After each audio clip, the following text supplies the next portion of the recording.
तो आज अपन करें क्वेश्चन नंबर 6। इसके अंदर लिख रखा है Shivam limited is considering two mutually exclusive projects, project A and B. दो प्रोजेक्ट आपको दे रखे हैं, प्रोजेक्ट ए और B. Project A cost ₹36,000 and project B ₹30,000। You have been given below the net present value probability distribution of each project. आपको भैया NPV बता रखा है और उसकी प्रोबेबिलिटी बता रखी है दोनों प्रोजेक्ट की। देखते हैं क्वेश्चन में क्या पूछा है। सबसे पहले बोले भैया compute the expected net present value of project A and B. दोनों प्रोजेक्ट की आपको नेट प्रेजेंट वैल्यू बतानी है, ठीक है, एक्सपेक्टेड। सेकंड पार्ट में आपसे बोला है compute the risk attach to each project, that is standard deviation आपको निकालना है। थर्ड पार्ट में आपको बोला है प्रॉफिटेबिलिटी इंडेक्स निकालना है। और चौथे पार्ट में बोला है भैया which project do you recommend, state with reasons. आपको बताना है भैया कौन सा प्रोजेक्ट आप चूज करोगे। तो आइए देखते हैं भैया क्वेश्चन नंबर 6 का क्या होगा सॉल्यूशन। सबसे पहले आपसे बोला है भैया एक्सपेक्टेड एनपीवी निकालना है। तो सबसे पहले प्रोजेक्ट ए का अपन देख लेते हैं, ठीक है। एनपीवी दे रखी है 15,000, 12,000, 6,000 और 3,000, ठीक है। एनपीवी एस्टिमेट्स दे रखी है और प्रोबेबिलिटी इधर दे रखी है 0.2, 0.3, 0.3, 0.2, ठीक है। तो इसको अपन सॉल्व करेंगे तो अपने पास आ जाएगा भैया 3,000, 3,600,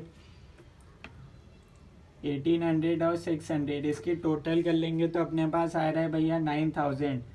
ये आ गया भैया प्रोजेक्ट ए का एक्सपेक्टेड एनपीवी, ठीक है। अब देख लेते हैं भैया प्रोजेक्ट बी का।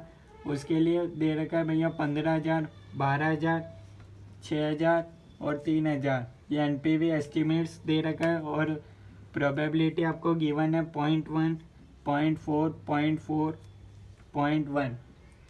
इसको आप सॉल्व करोगे तो आपके पास आ रहा है फर्स्ट केस में 1,500, 4,800, 2,400, 2,400 एंड 300। इसका टोटल करोगे तो आपके पास आ रहा है 9,000। तो फर्स्ट पार्ट अपना सॉल्व हो गया, ठीक है। एक्सपेक्टेड एनपीवी निकालना था, दोनों प्रोजेक्ट का मैंने निकाल लिया। उसके बाद बोला भैया स्टैंडर्ड डेविएशन निकालना है, ठीक है। तो अब अपन निकालेंगे भैया स्टैंडर्ड डेविएशन, ठीक है। तो स्टैंडर्ड डेविएशन अपन निकाल लेते हैं। सबसे पहले भैया एक्स अपने पास 15,000, 12,000, 6,000 एंड 3,000, ठीक है। इसमें से अपन भैया ये माइनस कर देंगे 9,000, 9,000, 9,000 एंड 9,000, ठीक है। ये अपने पास आ जाएगा भैया 6,000, 3,000, यहाँ नेगेटिव में आएगा 3,000 और यहाँ भी नेगेटिव में आएगा 6,000, ठीक है। अब अपन क्या करेंगे भैया, ये अपन ने निकाली एक्स माइनस एस्टिमेटेड वैल्यू, ठीक है। ये अपन इसको एक्स मान लेते हैं और इसको मान लेते हैं भैया एक्सपेक्टेड वैल्यू ईवी हो गया, ठीक है। तो ये अपना अब अपन क्या करेंगे भैया एक्स माइनस ईवी का होल स्क्वायर कर देंगे, ठीक है।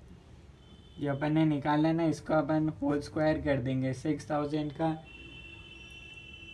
6,000 इन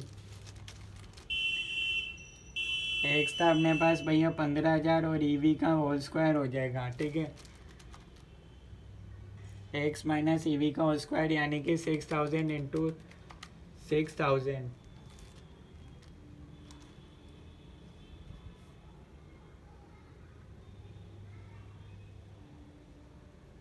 और इसको अपन प्रोबेबिलिटी से करेंगे, ठीक है। क्यों?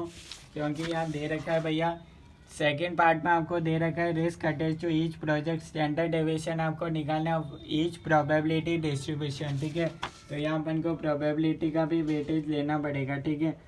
तो ये हो जाएगा 0.2, 0.3, 0.3 और 0.2, ठीक है। अब एक्स माइनस ईवी का होल स्क्वायर हो जाएगा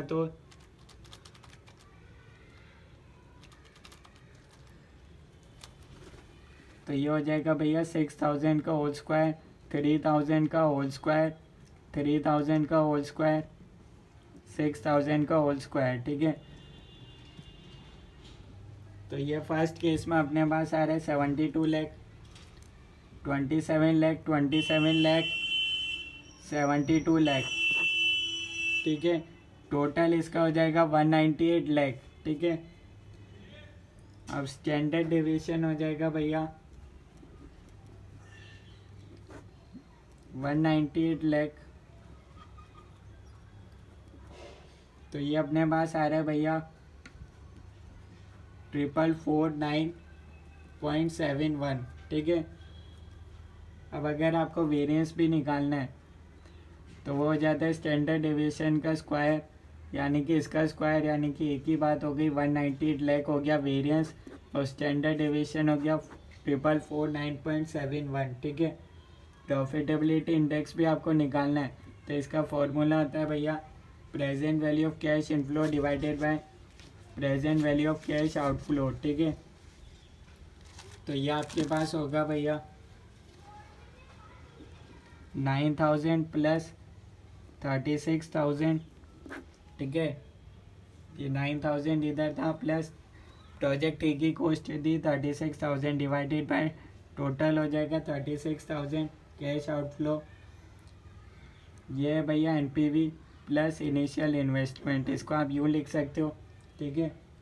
कैश आउटफ्लो अगर आपको समझ में नहीं आया हो तो इसको NPV plus initial investment divided by present value of cash outflow, ये रहा 36,000, ठीक है। तो ये आपके पास आ रहा है 1.25, ठीक है।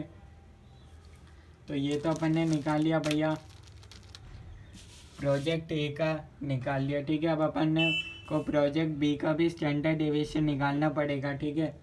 अपन एक्सपेक्टेड एनपीवी तो निकाल चुके थे प्रोजेक्ट बी की, अब अपन निकालेंगे स्टैंडर्ड डेविएशन प्रोजेक्ट बी का, ठीक है। तो ये अपने पास हो जाएगा एक्स माइनस एस्टिमेटेड वैल्यू, ठीक है। एक्स कितना था 15,000, 12,000, 6,000 और 3,000, ठीक है। माइनस एक्सपेक्टेड वैल्यू था भैया 9,000, 9,000, 9,000, ठीक है। इसको आप सॉल्व करोगे तो आपके पास आएगा 6,000, 3,000, 3,000 और यहाँ हो जाएगा 6,000, ठीक है। अब अपन को चाहिए बेस्ड ऑन प्रोबेबिलिटी निकालना है E minus X minus E V का होल स्क्वायर, ठीक है। तो प्रोबेबिलिटी कितनी थी 0.1, 0.4, 0.4, 0.1, ठीक है, इंटू 6,000 का होल स्क्वायर, 3,000 का होल स्क्वायर, 3,000 का होल स्क्वायर इंटू 6,000 का होल स्क्वायर। इसको आप सॉल्व करोगे तो आपके पास आएगा 36 लाख, 36 लाख, 36 लाख और 36 लाख, ठीक है। टोटल करोगे तो आपके पास आ रही है 144 लाख, ठीक है। तो ये तो आपका हो गया वेरिएंस। स्टैंडर्ड डेविएशन चाहिए तो इसका स्क्वायर रूट कर दो 144 लाख का, तो स्टैंडर्ड डेविएशन आपके पास आ जाएगा 3794.73, ठीक है। प्रॉफिटेबिलिटी इंडेक्स निकालना है तो एनपीवी प्लस इनिशियल इन्वेस्टमेंट है। एनपीवी थी 9,000 प्लस इनिशियल इन्वेस्टमेंट था 30,000 डिवाइडेड बाय कैश आउटफ्लो 30,000 का होगा, कैश आउटफ्लो होगा 30,000 का। तो ये हो गया भैया 1.3, ठीक है। अब भैया अपन कौन सा प्रोजेक्ट चूज़ करेंगे भैया, ये आपको बताना है भैया। जिसका प्रॉफिटेबिलिटी इंडेक्स ज़्यादा होगा अपन उसी प्रोजेक्ट को चूज़ करेंगे, ठीक है। और जिसका स्टैंडर्ड डेविएशन रिस्क भी कम हो गया अपन उसी प्रोजेक्ट को चूज़ करेंगे। स्टैंडर्ड डेविएशन कम प्रोजेक्ट बी का, इसलिए अपन प्रोजेक्ट बी को चूज़ करेंगे, ठीक है। तो ये था इस क्वेश्चन का सॉल्यूशन। कोई डाउट है तो आप कमेंट्स में बता सकते हो। Thank you. कोई भी चीज़ समझ में नहीं है तो आप बता सकते हो। पहले केस में अपन ने एनपीवी निकाला था दोनों प्रोजेक्ट का, प्रोजेक्ट ए और बी का, ठीक है। उसके बाद स्टैंडर्ड डेविएशन निकालना है आपको बेस्ड ऑन प्रोबेबिलिटी, ठीक है। तो ये एक्स ये डेटा आपको दे रखा था, माइनस करेंगे इसमें से एक्सपेक्टेड वैल्यू, ठीक है 9,000। तो ये अपने पास आ गया एक्स माइनस ई वी, इसका बेस्ड ऑन प्रोबेबिलिटी चाहिए, ठीक है। वरना तो अपन बाकी क्वेश्चन में करते हैं वैसे होता है एक्स माइनस ई वी का होल स्क्वायर, पर यहाँ क्वेश्चन में साफ लिख रखा है बेस्ड ऑन प्रोबेबिलिटी चाहिए, तो इसलिए अपन ने जो प्रोबेबिलिटी दे रखी थी उसकी इसको भी मल्टीप्लाई कर दिया, ठीक है। तो ये अपने पास आ गया वेरिएंस, स्टैंडर्ड डेविएशन में स्क्वायर रूट कर दिया और प्रॉफिटेबिलिटी इंडेक्स का फॉर्मूला होता है भैया present value of cash inflow divided by present value of cash outflow, ठीक है। तो यहाँ हो गया NPV plus initial investment divided by present value of cash outflow, ठीक है। ऐसे ही प्रोजेक्ट बी में भी हुआ, ठीक है। कोई डाउट है तो आप बता सकते हो। Thank you.